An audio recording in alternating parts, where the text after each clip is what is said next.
la collaboration européenne annonce les premières preuves robustes de l'existence d'ondes gravitationnelles basse fréquence. Des ondes dont l'origine pourrait être des couples de trous noirs supermassifs au cœur des galaxies. Cette découverte est faite de concert avec des autres groupes internationaux, l'Amérique du Nord, l'Australie, l'Inde et la Chine. Elle devra cependant être confirmée en mettant en commun l'ensemble des données au niveau mondial pour obtenir plus de sensibilité.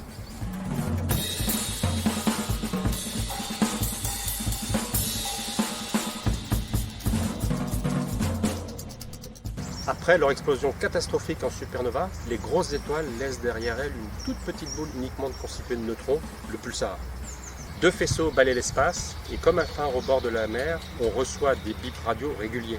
Depuis 30 ans, le radiotélescope observe de nombreux pulsars ultrastables et une instrumentation y a été construite pour dater les bips radio avec une précision d'une dizaine de milliardièmes de secondes seulement.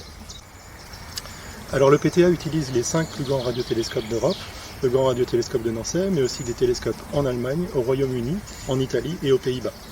L'idée, c'est qu'en chronométrant les bips réguliers de pulsars ultrastables bien répartis sur le ciel pendant plusieurs années, voire plusieurs décennies, on va pouvoir rechercher des ondes gravitationnelles provenant de l'univers lointain et qui vont très légèrement modifier la cadence des bips lors de leur passage au niveau des pulsars ou au niveau de la Terre.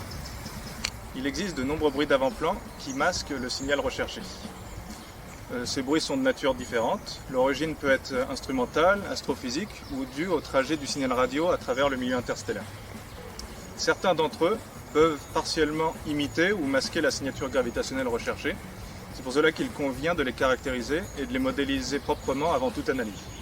L'interprétation du signal comme l'émission gravitationnelle de systèmes binaires de trous noirs supermassifs nous permet en fait de mettre des contraintes sur l'histoire de la formation de ces objets.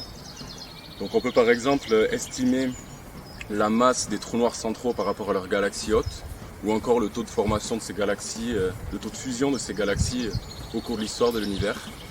Et le signal observé, en particulier, favorise les trous noirs supermassifs et la fusion rapide. On peut aussi l'interpréter comme un signal cosmologique.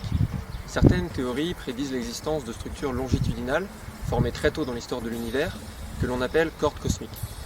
Ces cordes émettent des ondes gravitationnelles qui, via leur superposition, devraient laisser une empreinte dans nos données. On peut alors comparer les propriétés du signal détecté au signal prédit par ces modèles et contraindre leur principal paramètre, la tension des cordes. Ces résultats ouvrent une nouvelle fenêtre sur l'univers puisqu'ils vont nous permettre aussi bien d'étudier la croissance des trous noirs supermassifs au cœur des galaxies que des choses complètement inaccessibles jusqu'alors au tout début de l'univers.